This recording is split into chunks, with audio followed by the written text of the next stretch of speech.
Left a good job in the city, working for the man every night and day. But I never thought a minute to see... Yeah, right. You were recording that, right? Yeah. Okay. Hello, and welcome to Dots, Lines, and Destinations, episode 93-ish. This is a special episode. I'm pretty sure it's 93. What are you looking at me like that for? You never get the name of this podcast right. At least got the name right. I got the name right. That's halfway there. Yeah. This is Seth hosting. This is a special episode coming to you from Portland, Oregon, where we have just been attending the APEX Expo annual event that touches on passenger experience and all sorts of fun connectivity and in-flight entertainment bits. And I'm joined by Jason Rabinowitz, who's drinking beer. Hello. And John Walton, who's also drinking beer. Hello. And I'm also drinking beer, lest there be any concerns that I might be dry.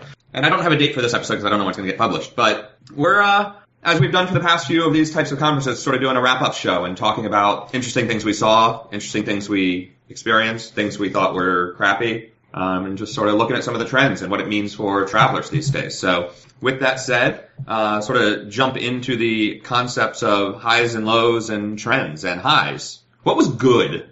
What good things happened? There was one thing that took us all by surprise. I think every single person, human being, looking at this show was shocked by the announcement from BAE and their early window content for their streaming platform. That's insane. No, so early window content, because I wrote this up on Runway Gun Network if you're super interested. Link in the show notes later. Right. Early window content Someone is remind me to basically... put a link in the show notes? Yeah, Wait, someone remind me to show put a notes? link. Yeah, someone remind me to put a link in the show notes. I listen to this podcast, I've never seen the show notes. It usually just says notes here. I use the Apple one, you know that's hidden under, like, some strange UI thing. Anyway. So early window content is basically getting Hollywood movies between the times that they're in the theatre and the DVD release. This has always been a real thing for streaming video providers, right? So basically the studios in their inestimable wisdom think that the way people are going to pirate videos is by sucking them off the server on the plane. Now, you know that before anything gets to DVD release, there's a high-def version of it floating around BitTorrent. But whatever, the studios are shall we say, risk-averse, and that's their prerogative. So what they've actually ended up doing, BAE Systems, is putting together enough of a DRM system that they can serve to your browser on your own device. Not even the airline's device, your own BYO device. Right, exactly. Serve it to your browser, whatever you want to watch. And you don't even need an app. No. Which is shocking. No, I mean, there are airlines who can't even put, Seinfeld episodes from however many years, is it 20 years ago now, onto your own device. You have to pay for them even if they're 20 years old, don't you? I mean, just to set the tone, up until even Aircraft Interiors in Hamburg this year, the message from the movie studios has been, over our dead bodies will we give you early window content. Yeah. And suddenly just... From the major studios. Some smaller studios have cut deals, right? Go had their Magnolia deal. From the 5 major Hollywood studios, their mentality was over our dead body. And sometime between Hamburg in April and Portland today, there had been obviously just a massive change of thinking somewhere along the line. Yeah, and what BAE told me is basically that their main engineer spent 6 months working on this and nothing but this. Getting the DRM in this system sorted out. It would seem to me that you'd be a lot faster if you had people helping you than just one engineer. I'm sure it wasn't just one guy. But I'm thinking... Was it 6 months of just like knocking on studio doors being like, no, really, it works? No, so Johnny Norris from Lumexis, who's one of the main seat back IP providers. Well, not the main ones, but one of the startup ones. Yeah. Yeah, they're good people and a great product. He basically explains that the way that this works is you submit a white paper to the studio saying, this is our system, this is what it does, this is how we make sure that people can't scrape your content. And they say, oh, no, it doesn't work like that, you need to do this and this and this. But what BAE Systems and their partner Global Eagle Entertainment, GEE, managed to do was impress the studios enough that 2 of them, and this is a real actual 2 studios, both BAE and GEE say, both 2 of the studios said, yeah, sure, you can have our content. So this will be going live on streaming to personal devices in January on Vistara, which is an Indian carrier. So not clear how much the demand for Hollywood movies in India is, but obviously significant enough that BAE and GEE thought it was worth investing the time and effort and energy to get there. I guess theoretically this helps them sell to other carriers too. It's a start and a much needed late start, and even now I'm just still kind of shocked to see that the studios have finally changed their minds, and well, there's still time for them to change their minds once again before this actually launches. Yeah, absolutely. Yeah. John, you mentioned John Norris and Lumexis, and I'm going to throw one in here that we did not actually have in our pre-recording briefing here. Right. But is that allowed? I'm the host. I pretty much do whatever I want. Also, did you buy the beer? I also bought the beer. I'm also allowed to do whatever I want. So we're also doing a beer tasting during the show, folks. Light to dark. We should be pretty sloshed by the end. Now give the beer shout out. Oh, yeah, sorry. Beer shout out. This is Bowie Beer Company from Astoria, Oregon, and it's the Czech-style Pilsner. It is properly light and pilsnery. And it does look officially hipster-like. Definite hipster label action going on. And of course, we're drinking it from our Airbnb-provided beer glasses from the Portland Brewery Tours Corporation. Bruvana. Anywho, so back to Lemexis. They have offered up their, they call FTTS, fiber to the screen, is the sort of branding under which they do their product line, and that's, rather than copper cabling and whatnot, it's fiber optics, which is supposed to be faster and have certain efficiencies of, I guess, of weight and other things. It also has some challenges, so, win some, lose some, but what they've added is what they're calling the FTTS second screen, and so this is another BYOD development, bring your own iPod, iPad, whatever, iPhone, Android device, and you sort of have a remote control for the entertainment system. And it's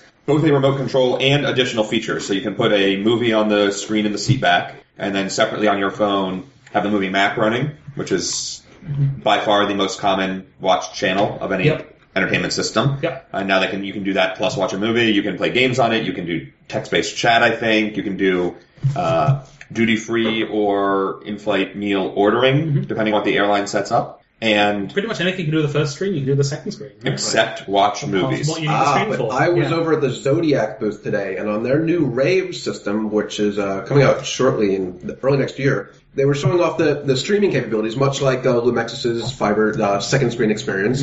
And they showed off that you can pair it to the existing app screen, and you can do whatever you want on your own device, be it moving map, order food. I said, can you play a second movie while the screen is playing the original movie? He goes, I'm not sure, but let me give it a try. And sure enough, he had one movie on this embedded screen in front of him, and a second movie playing on his own device. So that's a bug. I bet it would be. I don't know if it's a bug, but it was quite a thing to see. Was he playing a movie that should have been properly licensed from a major movie studio?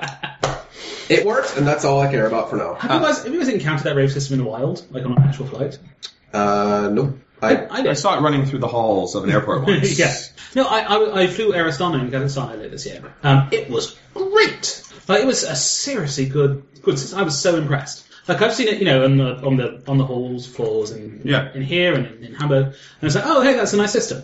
But actually, in real life, it was possibly the best IP system I have ever used. It's snappy. It's very well refined. It just kind of works. The current screens that are out there now, they have a very large bezel, so that the screen size is unfortunately a little limited. But the newer version that they'll be launching, as I mentioned, early next year, they've drastically reduced the size of the bezel, so there's more. It takes up the same real estate in the seat back, but they gain an inch or two of screen size. Which is how the hell is the bezel that big? What are they doing? The bezel on the thing's like an inch and a half, 2 inches thick. It's huge. And I was in business class, so it was fine, darling. More than space. But no, it was a really great little system. I was super impressed because all too often we see things here that there's just random vaporware, and it turns out that they're markedly less amusing in real life. And they're hot swappable too, which is cool. If they break, they just push a little button, the thing pops out. And the new one in. I remember seeing those demos. Yeah, I think. I completely blanked on what I was going to say. Beer. Would you like some more beer, John? Yes. Would you like some more beer, John? Why, yes, I would, sir. Thank you. Up next, kind. Pyramids Oktoberfest Autumn Lager. So y'all can keep your pumpkin spice lattes. I'm having pumpkin spice beer, and I win. Please tell me it's not actually pumpkin spice. No, I don't think it is. Oh, thank God.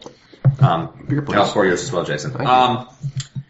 El surprise winner of an award. Yeah. A surprise to me. Not us. We judged it. Details, but first time I've been at an awards show and shouted out Mazel Tov, and it actually made sense.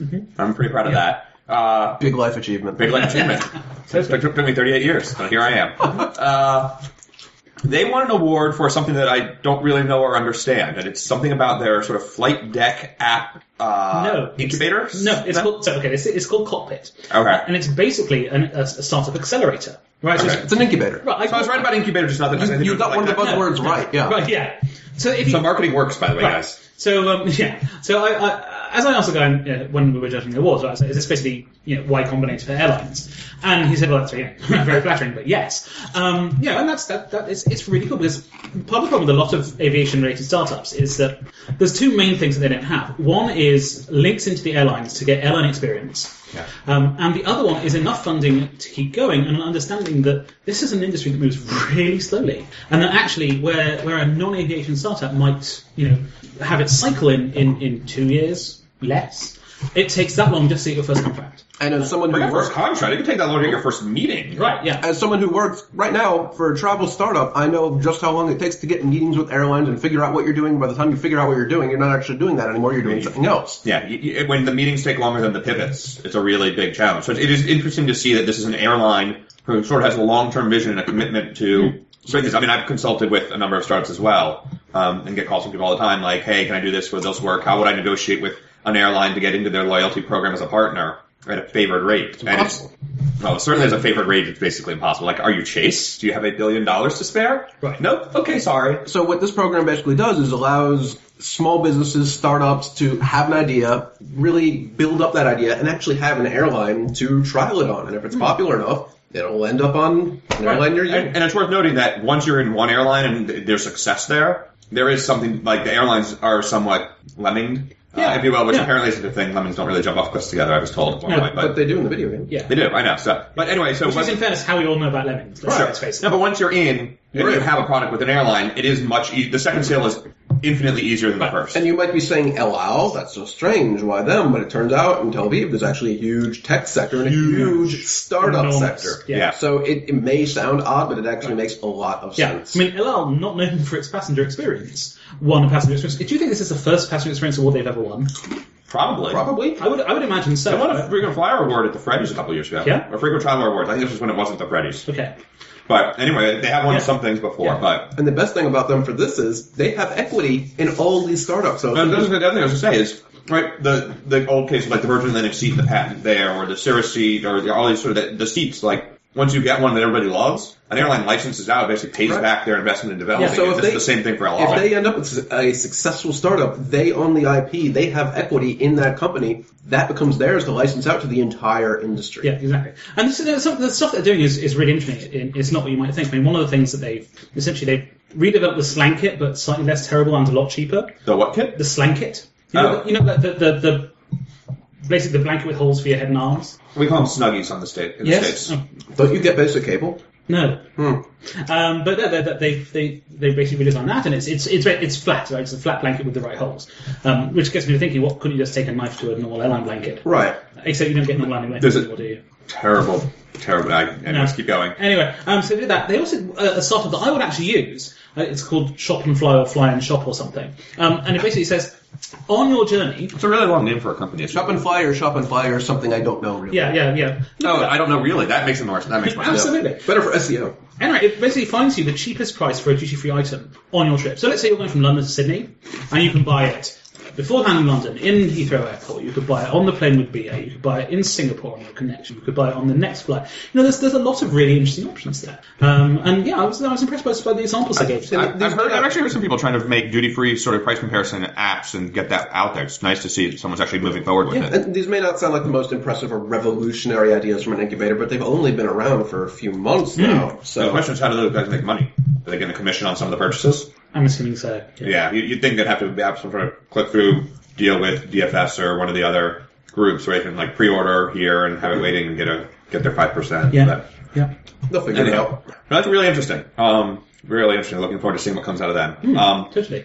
Okay, the best, maybe not best ever, but certainly top 10 awesome flight experiences. We're an hour now off of the high of having flown out in the Global Eagle Entertainment Grumman Albatross, which was built in 1951. It's a seaplane. It has been scaring locals up and down the Willamette River for... Mystery plane! Right. Yes. No one knows where it came from. Name of the thing is on the side of the aircraft. I believe a stork delivered it. Local news doesn't do much investigative journalism these days. Yeah. So they have a seaplane. It seats 8 or 10 folks. It's actually the largest of the Grumman planes in history. You might know Global Eagle as the Wi-Fi provider on Southwest, Icelandair, and a few other smaller airlines, by the way. It goes by the Row 44 brand name for their Wi-Fi. Yeah. But so that company, all basically Wi-Fi providers have test aircraft that they use where they put the systems on and make sure everything works. And some of them are a little more creative with it than others. Global Eagle is by far the most creative with that, in that they have this flying seaplane that was used in Pacific Ocean Coast Guard search and rescue missions when it was first built. Formerly NASA. It was then drafted in by NASA and used for the like strange aircraft pilot training to teach their pilots how to basically fly anything and sort of like by feel as you're crashing, learn how to control whatever you've got left, I guess.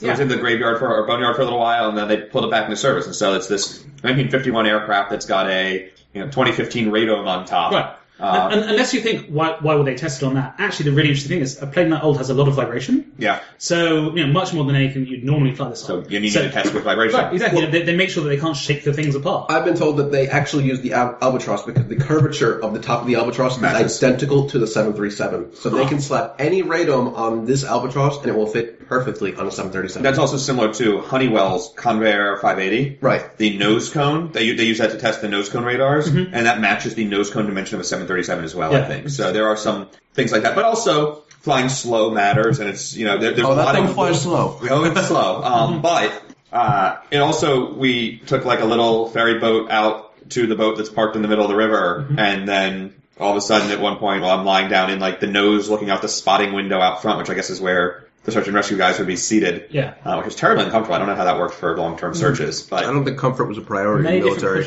Many different cushions. All of a sudden, like, we're bumping up the river and then not on the river anymore. Under a bridge. We taxi and take off under a bridge, a couple power lines over there. No big deal. There's a cargo ship to the right. No big deal. We'll take off. The amazing thing is that, like, a couple of days ago, as we were going into the convention center, we saw this thing taking off under the bridge. Yeah. And so to actually think, we're going to fly on it. We get to do that.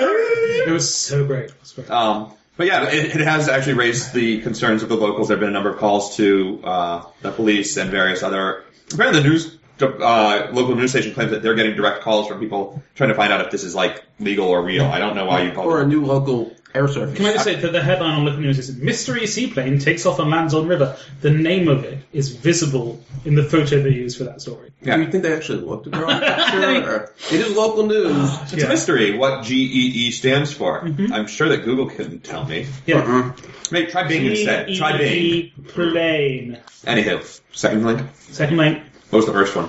The GB Model R, a special purpose racing aircraft. I actually want to look into that a little bit. Yeah, we'll get there later. Anyway, so we spent a half hour this afternoon doing touch and goes on a river. Yeah. Basically, in Portland, flying around and scaring the locals. Tina Turner, eat your heart out. It was spectacular. So, sorry, Ed. Yeah. Would have been worth those 50,000 points, man. No, I'm not sure about that, but... Yeah.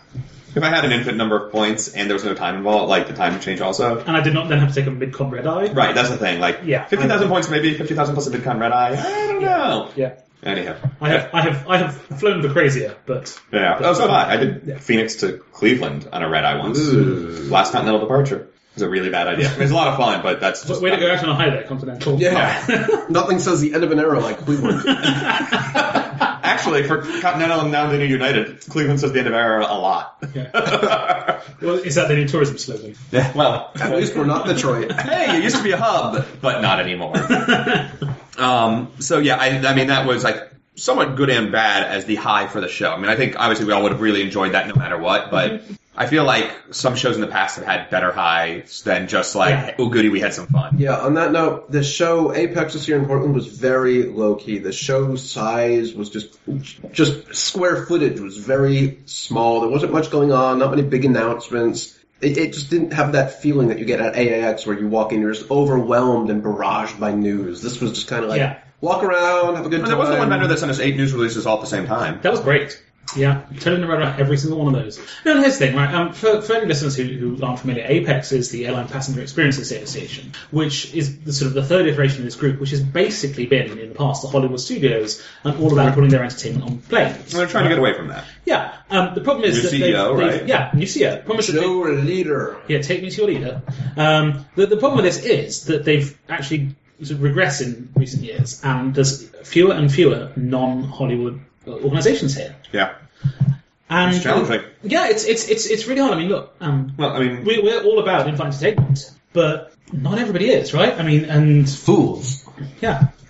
So, there's I don't know. I mean, we'll get to it a little later. I actually want to talk about some shifts in the industry and what I think happened in the show. But it does raise a question: like, are these sorts of trade shows and like the old world of come on, we'll take you out drinking, get you drunk, and then sign a contract the next morning while you're hungover. Has that era died? Right. I mean, and God, I hope so, but not really, because I still like going out drinking. Right. And the food truck. No, and I'm not liable on any of the contracts. Yeah. Well, and here's the thing. I think that it's so much easier now for companies to just call up journalists and say, hey, we have a thing. Whereas before, maybe that wasn't done. But there's still no replacement for sitting face to face with the CEO of a major aerospace company and going hands on with their newest, latest, and greatest in person, trying to break it like we so often. I thought you were about to say go hands on with the CEO, which would have been faintly terrifying. I'll leave that to you. No, not delegation, not accepted. Ooh, I'm a happily married man. On that note, switching to some of the lows of the show. There were some of those. I'm not sure that actually is a good transition. I'm sorry, honey. And in retrospect, she got another beer. Some flowers, my friend. Where's that edit button? Yeah, I don't actually do that. It's so much more work to bleep things out. There's been a sort of uptick, I feel like, and we sort of talked about this before, but I think we all noticed it, an uptick in the cattiness amongst the vendors. Yeah. The Real Housewives of Radomes? It's always been there, right? And I feel like part of that is because we're media, and all of them want us to tell their story. Mm-hmm. And we're good media, so we actually just tell a story that we think is an appropriate balance of all the stuff we've been fed. I think we're usually pretty good about that. Yeah. But it's gotten interesting, like this year, I'm going to throw an example out and then we can go from there. During the educational sessions on the first day, which is sort of before the conference really opens for the stuff on the floor, but it's supposed to be really true industry education events. Mm-hmm. And I've actually talked with Joe Leader a couple weeks ago, the new CEO, about you guys have this position with the insight from the studios, insight from the vendors, you actually could set some standards, be a leader in this space. And he was pretty optimistic about that sort of thing. Meanwhile, in reality, one of these sessions was titled future-proofing technology or something akin to that. And we can all agree there's no way to future-proof any particular technology, Nor should you try. No. Nor should you try. And you should have an understanding of the technologies and how they progress and what you want to do over time.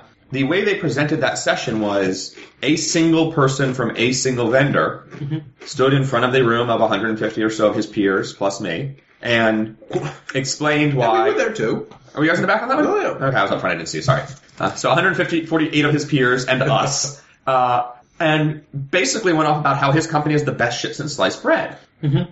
Well, it's like Alaska Airlines. Basically, they did some session on something. I don't even know what the session was about, but it was basically, and now, folks, a 20-minute speech on how great Alaska Airlines is. I'll now take questions. And the MC from the BBC basically asked a question about, aren't you great, Alaska Airlines? And she said, why, yes, we are. Another question, and she took one question, and that was it. Yeah. And it happened the same again with BE Aerospace, the same thing. It was odd, though. She raised questions that I would have loved to have an answer to. She raised questions to herself that were left unanswered. Yes, it was like, dear Alaska Airlines lady, I would like you to have answered those rhetorical questions that you asked. I would have liked to heard what you've found. We know. Isn't that the point of rhetorical questions, is that they're unanswered?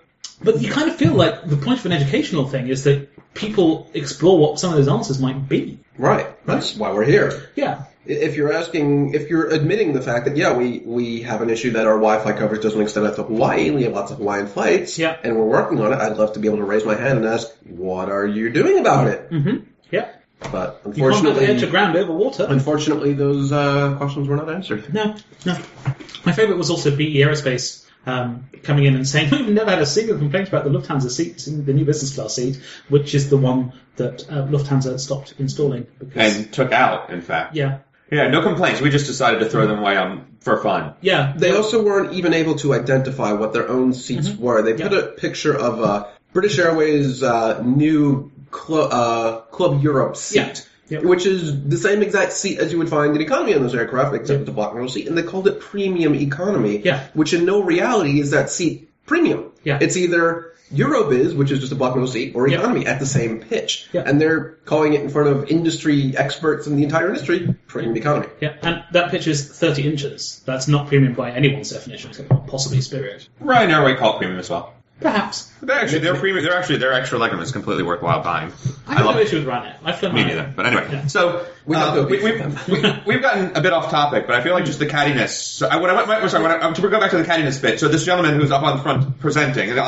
Should I name names? Is that go ahead? No one listens anyway. So this is Inmarsat, GX Aviation. They've got a new Ka-band global network. It's going to be great coverage. There's some questions about total capacity that we're going to see very quickly how it works. And some questions about speed on their wide beams rather than the spot beams that you see with the existing Ka. Well, they're spottish, Yeah. Right, they're bigger spots than other KA, but it's not wide beam. These are the questions. A lot of questions, a lot of it. It's real interesting, but full global coverage, and it's also not only for airplanes, but they're hoping to get a lot of airplanes in it. Maritime, they've already got government stuff going on in the Indian Ocean. Yeah. That's the first one they lofted up. Okay. So anyway, but he got up on stage and started throwing barbs out there, like he was throwing shade left and right. It was and like literally calling out individual competitors through quotes that are paraphrases of quotes that are very, very close.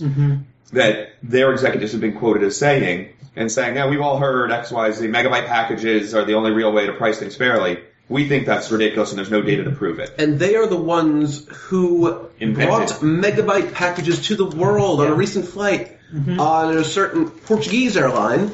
I paid €5 for 4 megabytes of data. From Inmarsat. On an Inmarsat L-band connection. Yep. They are the ones who invented the solution, and now they're acting like, that's the worst thing in the world. We would never touch that. The other interesting thing about his statement was sort of to the effect of, we think, this is a bad idea. No one's ever doing it. No one, as a consumer, you never buy just megabytes. You buy gigabytes. Has he ever bought a cell phone plan in the United States? So on a cell phone plan, there's that you do buy gigabytes. Yeah. That's fair. You can start out with a megabyte package. Right. Also, gigabytes are just bigger chunks of megabytes. Well, when you think about it that way, I mean, come on. There's a funny thing, it's the number 1024. You just start multiplying or dividing, and it really is all the same. But it's just like sort of a moving goalposts. Yeah. I want to be a jerk or catty or snarky kind of thing, which I get it. It's an interesting dynamic, though, that we're seeing. Panasonic, who for a long time now in their KU system was, you give us €21 and you can use the system to your heart's content. Just do whatever you want with it. And now they're introducing, you can pay us the same amount of money for the full flight, but you only get 90 megabytes of service. To me, that is woefully inadequate. 90 megabytes, I can burn through that in half an hour. I checked my email. But here's a shame, Jason and John. Why should the other poor folks who just want to send a text message or an email to their, person picking them up subsidize you? Deal with it. Or at least make the megabyte quota reasonable. 90 megabytes to me is nothing. If you're on a 14, 15-hour flight, some of these flights with Panasonic KU on board are actually that long. They'll be the longest flight in the world, right? The longest flight in the world, 90 megabytes? What am I going to do with that? Yeah. Check your email once and post a photo to Instagram. Yeah. No, I get it, but also, right, I sort of do get why should the people who just need to do one or two things subsidize the people doing everything But else? at reasonable levels. Fine, but here's my thing. People who do one or two things are often people who don't realize how much data is being sucked out. Sure. Right? And they may not also realize that leaving their phone on and connected will suck all that data down, right? I mean, I seem to remember a quote from Panasonic at a previous one of these events. I can't remember whether it was here or in Hamburg, where David Brunner, who's basically their head of cheese, essentially said... Who's going to love that title? Yeah. The Grand Fromage, the Grosse Käse, wherever it was. He basically said, automatic updates kill us. Yeah. When was the last time you downloaded an automatic update that wasn't pretty much 90 megs? Yeah. And your phone does that invisibly. I think Google Play just upped it to 100 megs. Nice. I kind of wonder, we actually have talked about this, I don't know if we have talked about this, but I know we've had a couple conversations about this at the show this year. Should there be a new version of airplane mode? Of course. Could we invent a version of airplane mode that actually turns everything off but leaves the networking on? There is provisioning for that in Android 5.1 that on certain SSIDs you can select a restricted use that it won't automatically update apps in the background. Yeah. But and I've seen meter connections in some Windows things, but it's buried so far down in the OS that no real passenger's going to know to ever use that. I wonder if there's a way to write an app for that and get rich. BRB. If you did, I think that you would basically just get Steve Jobs, right? I mean, what was that app that it was a really great launcher for macOS. And then Apple came out with Spotlight and basically said, we'll do exactly the same thing, but then... I'm okay with that. I get 99 cents along the way a couple hundred times. Right, yeah. But I'm really happy for Apple to steal my idea. Yeah. I think it's a great one. I wish it's as simple as Apple or Google going, okay, we know the SSID of these major airlines, and we're going to restrict background data on this because it's just not going to work. Yeah. But half the time when I get on in-flight Wi-Fi, my phone decides, this is a really great time for me to download a new version of the OS. I also wonder a little bit, I haven't packet sniffed those updates in a while, but could we not come up with a URL like update.apple.com and update.google.com that these guys could blacklist on the filters that they're running anyways? Yeah, because here's what... It's clearly not that, or they would have done it already. Yeah, and here's what the real problem is, that some of the rather less delicate blacklisting they're doing affects things like Google Maps. Right. Yeah.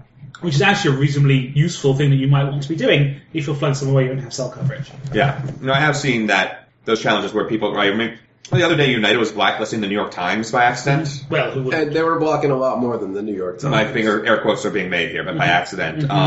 Yeah, someone clearly screwed up, right? They hit the wrong button and blocked the entire news category. Yeah. Which is a mistake, but took a little while to fix that. Yeah. Anyway, enough of the cattiness.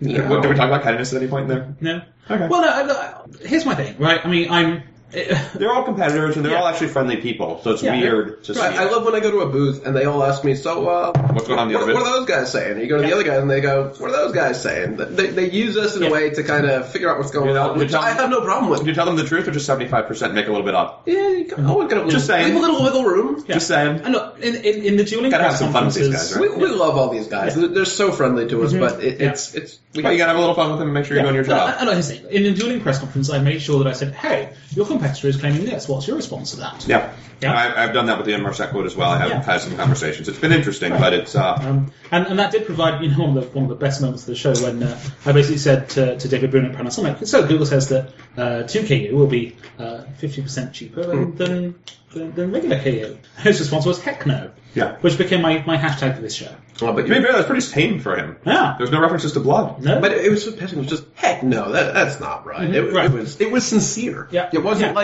it wasn't brushing them off as like, oh, these guys are stupid. It was sincere. That's his opinion. Yeah. Nobody was bad-mouthing anybody's mother. Let's be clear. Yeah. This was it's a spirited professional rivalry. Yeah. I do respect that bit. Yeah, I do too.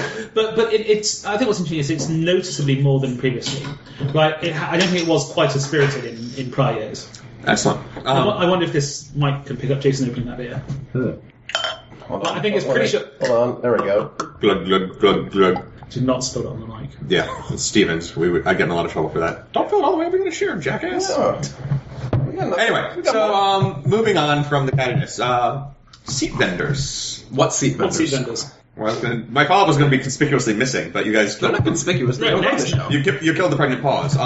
No, but okay, so... So they have been here in the past, right? A little bit? Not really. Not the really. only time you see a seat manufacturer here at APEX is when they're doing something in conjunction with an IFE vendor. Yeah, so you'll see Sogerma at the at the Taos booth. Stelia now, Jason. Stelia or Celeste seat, which is fantastic. And if any airlines are listening, can you please roll the Celeste seat out because it is beyond comfortable. So do you guys remember when a couple of years ago in Hamburg we were like, hey, they had this rocking chair seat and it's a little bit weird. They have updated that thing like 2 generations, I think. It is now the most comfortable seat I have sat in. It is beyond comfortable. The only problem with it is if you pitch it too tightly, you cannot get out unless the other person removed themselves from that seat. That's just because you have a fat ass, Jason. Oh, burn. But coming from you, really? Yeah, I'm calling him Fat Seth. Right? Ouch. Yeah. But in the Panasonic booth, they have BE seats, both super premium duper business first class. And they also have the low end of economy, the Jazz seat, which, again, airlines, if you're listening, the Jazz seat from Panasonic and BE, somebody please buy that and put them on an airplane. Yeah. The sliding down the tray table's weird on that one, I'm sorry. But there's 2 types. There's 2 options. There's beachfront and waterfront. Sandbox. You can tell how great the naming is on this. We're like sand front, water, beach. Could they at least do it like Google and make them sequential letters for the names of their candies? No.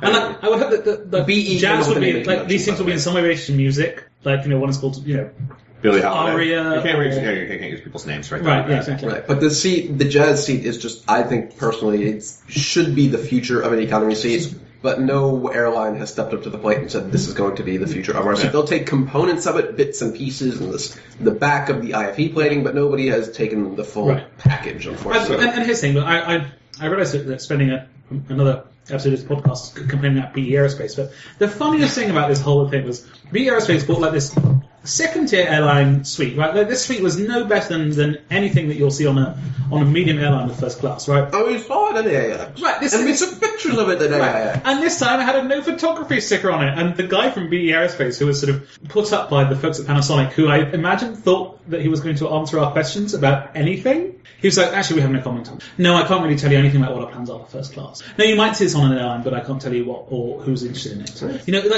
Not even, we can't talk about customers right now. Status quo for that. It wasn't even, what's the trends that you're seeing in this? He's like, actually, this is a seat, and it's got some lights on it. And that seemed wasn't all that, right? I mean, to be fair, they didn't really want us taking pictures last time either. But right, we kind of forced our way. I would like give the beer plug. I'm gonna give the beer plug. Portland Brewing's McTarnahan's Amber Ale. A little spice on it, right? That might be the spicy potato chip, though. No, I haven't had the potato chip. I only eating the cheddar cheese popcorn. It stands up well, by the way, to Smart Food white cheddar cheese popcorn. I might go back to the store and get another bottle of that. Yeah, this is a really nice. That spice on the front taste there. Really, if anyone from Portland is listening, other than Steven, your beer is fantastic. Yeah, maybe. Although it did take us like 20 minutes to find 4 beers that were not IPAs in that store. Yeah, I cut it out with the IPAs though. It is too much. I just don't like them. So anyway, yeah, no seats here. Disappointing. Shitty. Bummer. They're not that out of character for the place, but fine. Shout out to Stelia for actually bringing a seat and putting it on a Telus booth, right? Like that was the first time we've seen it with actual IFE bands, and the screen was huge. Yeah, that screen was great. I would totally watch that screen. That Telus screen paired with the Celeste seat. Yeah, there was like a sort of that's a premium economy product, right? Business. Yeah, business. Yeah, well, that was the business. It's premium economy, long haul, business, short haul. Okay. But yeah, it was very, very pleasant. I was really impressed. The rocking of it, it's such a good seat. Yeah. Here's what the really funny thing is that the action of the mechanically operated one is much more satisfying than the action of the electrically operated one. The mechanically operated one, you just sort of slide down. The manual one, you push the button and it just kind of hammocks you back. Yeah. I'm going to go back tomorrow and just... I was saying to Jason, he just went... Better than the massage chairs? Yes. Wow. Yeah. It is super satisfying. Yeah. Nice. Yeah. All right. Last sort of low point that we want to talk about. APEX Awards. And let's be fair, industry awards are always... Passenger Choice Awards. Passenger Choice Awards? There's a difference. Sponsored by APEX? No. I think it's the APEX Passenger Choice Awards. Yeah. The APEX Awards are now different than the Passenger Choice Awards. Yeah. So these are voted on by passengers and then awarded with insight from... some editorial insight from experts is how I remember reading it. There's like an asterisk at the bottom of the form that said like... Yeah, I'm not sure who these experts were, because they weren't us. Right? I'm not saying we're the only experts out there, but I would at least have liked to know who the experts were. Well, to prevent bribery scandals and FIFA issues, we don't really name We were experts. sitting at a table named judges tonight. Right, I mean, yeah. Did you look around and see who the other people were? No, that was the ones for the 2 awards that we awarded, right? Okay. So the Technology Award and the APEX Awards, right? I mean, that was separate from the Passenger Choice Awards. Gotcha. So anyway, but I've got no particular beef with Emirates. I think that they provide a product that is competitive in certain cabins and decent in other cabins, and it's completely, they're an airline, they're operating reasonably well. I'm pretty sure they did not deserve to win 7 different awards. 8? 7. They won 7 of those awards, I feel like. 7. But 7 out of how many? 10. 10, yeah. 10. And two of the ones they didn't win were because it was for regions that they aren't based in. They couldn't possibly win those. Yeah, at one point, even the guy giving away the awards, who may not have been sober at the time. This is we're back to the BBC guy. He was definitely sober. The other guy wasn't. The guy giving out the awards jokingly just started giving them to Emirates even for things they weren't nominated in because the whole room was laughing at it. I take exception with them winning best overall experience. To me, I love Emirates. They have a great product on the A380. They have a great ground experience. In which cabin? All A380 products are pretty good. Yeah, let's be fair. On the 380, it's a fantastic product overall. Yeah. But overall, they have a lot of aircraft, including their 777 fleet, that are not terrible. Right. They are not award worthy. They're a good product, but they're last generation. Yeah. There are many airlines out there that have a much superior experience fleet-wide, not on a subfleet. And here's my thing: is actually there's a really good argument that the best airline for Africa award should possibly have gone to Emirates. Even though huge coverage. Yeah, I reckon that even some tag flights. Yeah. I reckon they have as many, if not more, long-haul flights out of Africa than Ethiopian Airlines does. And Ethiopian was up a couple times for awards. Yeah. Best entertainment, best in Africa. They were there a couple times. Best safety video, right? Can we start talking about safety videos? It was in-flight video. It wasn't just safety. What airline publishes a video that's not a safety video? I think it was the Qatar Airways Aren't We Wonderful video. The IFE, it was the IFE intro video. Yeah. Interesting. Yeah. I mean, actually, I shouldn't ask that question because I could name a few. Copa has their "You Should Have Come Visit Our Malls in Panama" video, which is also really fun to watch for 6 hours after you've left Panama. Right. The Garuda Indonesia video corporate theme tune is also really, I must recommend it. Let's put that in the show notes. Put that in the show notes? All right. Absolutely. Why don't we just throw Trans-Aero in there too? Absolutely, got to throw in the Trans-Aero. The karaoke Trans-Aero version, not just the regular one. with faintly racist interstitials. Transaran, what's the other one? Garuda. Yes. I'm taking notes here to make sure I do it properly. Yeah, I will stand by you for country and for home. It's good to know. Anyway, maybe everybody really likes Emirates and voted for them 8 times to win or 7 times to win or whatever. It seems unlikely to me, and it's a questionable move that you can award one airline all the awards in any show. Yeah. It just it calls into question the integrity of the process or the people or the thing or the stuff. Mm-hmm. There is a lot of good going on throughout the industry. A lot of airlines making themselves known. A lot of airlines doing things that other airlines are not doing. Yeah. And they are not getting the recognition that they deserve for it. And this industry group, APEX, is the one that could actually sort of call attention to that, I feel like. Yeah. And look, again, as we said, I think that lots of these awards are rubbish. But that doesn't mean that we shouldn't be trying to make them less rubbish. Yeah. So, anyhow. Last topic, because I'm sure we've been talking for far too long. Yep. Is anyone still listening? Probably. Bueller. Passengers versus operations. This is a topic that's somewhat near and dear to me, just based on my observations during the show. One of the highlights I was going to bring up earlier is there's a new radome. Mm-hmm. That's the thing that covers the satellite antenna on top of the hump. The hump. The lovely little lump. The bump. Mm-hmm. It's actually a huge issue for the airlines. They need it to be as small as possible, as light as possible, right? That's fuel efficiency, that's weight and drag, and it's got to not be in a particular shape that if it gets hit by a bird during flight, it causes the airplane to do all sorts of horrible things. Plummet. No plummeting, not allowed. Yeah. So it's actually a very important part of the in-flight connectivity market, and at this point, in-flight connectivity is both for entertainment and for operations and all these things. It's huge. Yep. And no one really talks about radomes, and that's fine. But, Astronix is the vendor out there who has this new radome. And my Twitter feed has a picture of me holding the mounting plate over my head in one hand. It's carbon fiber now. It's still, all the bolt points match the AirInc standard, so it's completely 100% swappable with the existing. And kind of no one cares. And I get people care, but it's not the sexy news, right? It's not. Well, this isn't the airline economics conference, right? Sure, but you know why people don't care? Because can you get it right now from Boeing? Nope. Can you get it from Airbus? Nope. Then nobody cares. Yep. Is it really an answer that's only line fit matters? Until an airline can check a box and get that thing straight from the factory. It's good in the retrofit market, but airlines want it from the factory. Transaero was willing to switch providers just because it came out of the factory line fit. Mm-hmm. There are very few options that are line fit. Well, there's the Boeing option, and then there's the Airbus option, and that's it. Like I said, there's very few options that are line fit. Right. So until this is line fit offerable, they don't care. We did hear from Norwegian a couple months back that they are starting to take their 787s with Wi-Fi, and while they wanted to stick with Row 44, right? That's their provider. Mm-hmm. They wanted to stick with the Row 44 connectivity. It wasn't line fit from Boeing, so they were probably going to have to take Panasonic, because Panasonic is the only line fit option. So once this new super lightweight radome is available as an option coming out of the factory, until then, think of it this way. How many people put a new stereo in their car? And how many people just live with what came out of the manufacturer, right? How many cars are delivered without stereos? Right. But I think we're running out of aircraft and we're running out of airlines that want connectivity. Who do not either already have a provider and already have a radome, or who are actually we're just going to outfit our future fleet and not the current fleet. I think that's not true. I think that look at Europe. Right? Yeah. Lufthansa has a lot of wide-body aircraft, no narrow-body aircraft. They've just announced a deal. Connectivity. Yeah, none yet. But starting next summer, they're all going to be done. Not really. They'll start being done. Right, I'm rolling my eyes here. Right.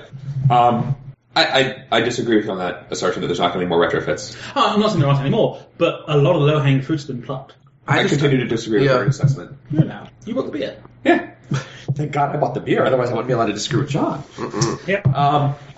It'll be interesting to watch, but I think that there is... it's the future. Let's put it that way. Yeah, line fit's going to be great. Everybody wants to be line fit, right? Viasat, they're not line fit and they're not engineering yet, but they've signed the documents that let them start the process kind of thing.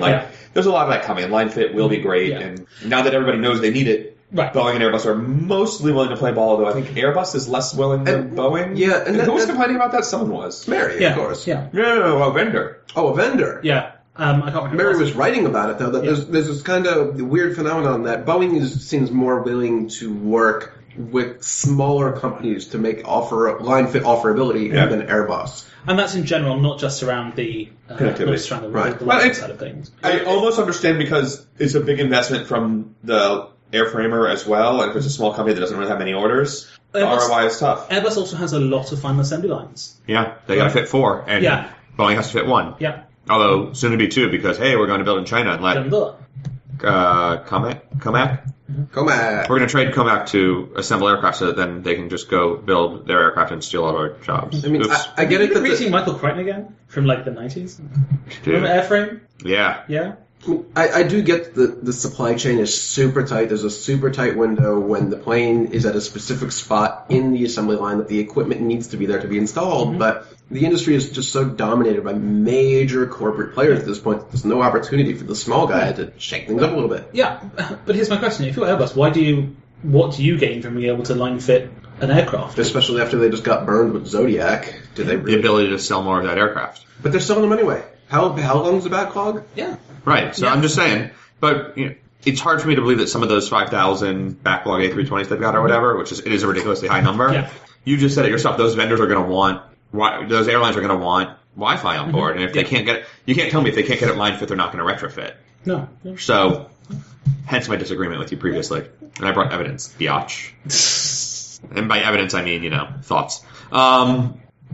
That's all. I do have one more thing. I'm just continuing the operations versus passengers things, right? Because that's how we got down this horrible path. The other aspect of we talked a lot about connectivity and bandwidth and these things, but I feel like at this point people accept that airlines have connectivity. There's bandwidth there, and we use that for our passengers for entertainment. And now all of a sudden, airline operations are starting to say, "Hey, can we stream some data off too? Can we get maintenance reports? Can we get weather reports back to the flight deck? It's bidirectional." Updated weather. You can do all those things on L-band. There's a lot of apps out there. I'm not going to say any airlines, and many airlines have adopted. But there's a lot of discussion with operations talking about that sort of stuff. And you can do that over L-band, which basically every modern aircraft has. You can do it over Iridium, which even more of them have. Or Iridium, I'm sorry, yeah. So a lot of them all have this, connectivity of some level, but it's expensive. Yeah. And the broadband connections, we've already put the dish on, we've already sunk cost. A little bit of extra stream in there, right? Even though we talk about there's not enough bandwidth for passengers, you got guys saying that 400 kilobits not enough, or if Iridium is even slower than that. Yeah, it is. Right. So if you can multiply that by an Iridium link by 100, and put that as one channel's little side chunk of your passenger experience that doesn't actually affect any passengers, and everybody still fights over the rest of the little bit they've got. It raises an interesting thing, and it does. I feel like there's just a lot more talk about that if you got into it with vendors at the show. That's all. I think so. I think that there are a lot of questions there about whether or not it makes sense to air gap that. I was talking with Icelandair in Reykjavik last week, I think it was, and their specification for their TAMDAL, which is essentially they put a little weather sensor on their planes, and that helps a lot with particularly North Atlantic and over Canada weather forecasting because they fly those routes that very few other people do. And they were very clear that they need to make sure that it uses as little of this Iridium data as possible, right? So this sensor goes at the normal interval of a few seconds as far up as 20,000 feet, at which point the data stops being useful.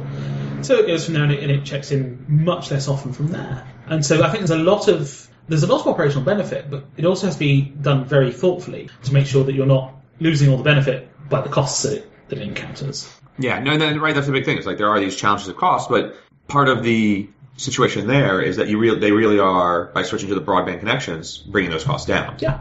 Right. So I do feel like there really is a lot of fun to be had with this, and that I agree. It's not it's not sexy. It's not good. I get to stream videos. It's not. I get to update Facebook faster or whatever. Netflix and chill. Netflix and chill. We said we weren't going to talk about that. But I do feel like there's some challenges on that front, and just trying to sell it because no one's talking about it. But again, it goes back to the radome thing.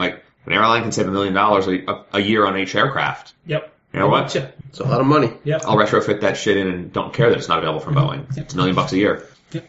Yep. So anyway, that's So I feel like the industry is shifting a little bit. And so we love talking about the passenger stuff, and like there's always going to be improvements. But there was an announcement from GoGo today too that they're working with the company to provide real-time, I guess, maintenance data over their existing ATG and KU pipe to the ground, so that when the aircraft is flying through the air and something goes wrong, or there is a maintenance issue. Did you play with that at their booth yet? I didn't. It's there. It's not bad. So if there's a maintenance issue, it gets automatically transmitted to tech ops or whatever the airline operations is, and they can be ready on the ground. And we've heard a lot about that over the years, but no one's really taken it to the next level. So just another thing to watch out for. I gotta say, I saw the UI. I'm not sure this counts as next level shit yet. Not bad. Is it command prompt? No, but it's sudo fix my engine. Yeah. Sudo fetch me a beer. Is that next KCD? The original sudo get me a beer? I think. Yeah, maybe. Anyway, well, I mean, it's been out there forever. Right. We have derailed. Yeah, well, it's the end, and we're working on the beers. Anywho, no, the UI looks very tech ops, right? It's just like it looks like something I would have written as a UI, and for all of our listeners who have seen my tools, that's not a glowing recommendation. It's blocks of text and big buttons, not even drop. I mean. Big boxes and big text. There's nothing pretty about it. There's nothing sexy about it. But does it have to be sexy? Like, is it on those ruggedized tablets, which are very difficult to use? Is that why? No, this is for flight attendants or flight deck crew to report items down to base. It's not done automatically. What do you mean? It's not like IoT things? No, if you tell your pilot, hey, seat 23F, the IFE screen is broken, they ordinarily write it in a pad, and that pad gets misplaced or soda spilled on it, and it never gets fixed. They push a little button on the tablet, gets transmitted. Okay. By the time they get to the gate, whoever the guy, in theory, there's a guy standing on the jet bridge with a screen waiting for everybody to get out of his way. In reality, probably not, but this is an electronic record. It depends, right? At least it's been logged somewhere. Maybe they wait till the overnight somewhere where they replace it or they get to the maintenance space or whatever. And like the example they showed me was like staying on the seat cushion. I mean, this is what we've been doing on Twitter for years. We contact the airline first. We say, hey, seat 24F, the power outlet isn't working. Please notify tech ops. And we've been doing this for years already, but now it's the airline doing it themselves. And to be fair, their interface is better than emailing or DMing a Twitter team. So, I do what I can. I know, Jason. You're just that much of a mensch. On that note, graded A through F, APEX 2015. C minus. Wow. But can I just say, we're having a great time hanging out with our pals here. I'm having a great time always. That never goes. I was going to give it a B minus. I was a little higher than you. I'm just ecstatic that the show is in Portland and not like fucking Anaheim. Yeah, if this was Anaheim, it would have been a D plus. Yeah, year after next, we're back in Anaheim. If this show no, next year's in Singapore. Year after next. Right, which is worse, Singapore or Anaheim? Anaheim. Singapore so much further away, though. But Anaheim's a dump. This episode's sponsored by the beer talking. That's not the beer talking. Anaheim, I'm sorry if anyone listening to this is from Anaheim. Really You're terrible. It was awful. Can we... All right, folks, we're done. Jason, tell them where they can find you online.